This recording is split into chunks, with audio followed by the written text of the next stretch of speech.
या कुंड्यांच्या समोरच माझं थोडं काय नॉलेज असेल ते द्यायचा प्रयत्न करत असते. कारण वरती गच्चीवरती मला निवांत वेळ मिळालेला असतो. इथं मला कशाचाच डिस्टर्ब नसतो. त्याच्यामुळं मी या कुंड्यासमोर ठेवूनच माझं काही असेल संभाषण तुमच्याशी करत असते. आणि शिवाय माझ्या खालचे जो पार्किंगचा प्लेस आहे ना, इथं मी छान कुंड्या अशा लावलेल्या आहेत, सुंदर झाडे लावलेली आहेत त्याच्यात. पण आपण पार्किंगमध्ये बसून आपण थोडं लेक्चर देऊ शकणार आहे का? पण मी इथं लेक्चर देत असते. माझं नॉलेज तुम्हाला तुमच्यापर्यंत पोहोचण्यासाठी प्रयत्न करत असते.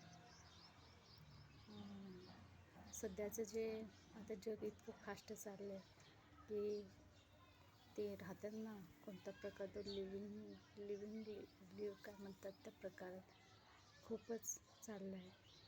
हा प्रकार जो काही चालला आहे ना, तो माझ्या दृष्टीनं अगदीच म्हणजे एक मूर्खातला मूर्ख आहे ना, तो प्रकार सुरू आहे.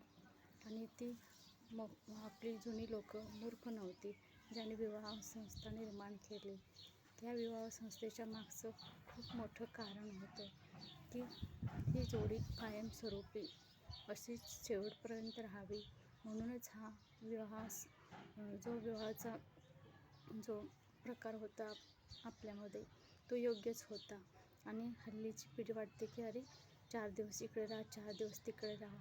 अरे 4 दिवस 4 दिवस करत तुमची लाईफ अशीच निघून जाते.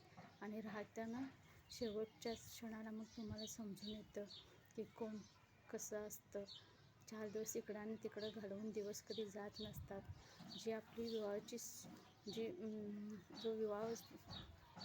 जो प्रकार होता तो खरोखर तुम्हाला अगदी शेवटी ज्यावेळेस काठी टेकाल ना, त्यावेळेस तुम्हाला बरोबर पटेल.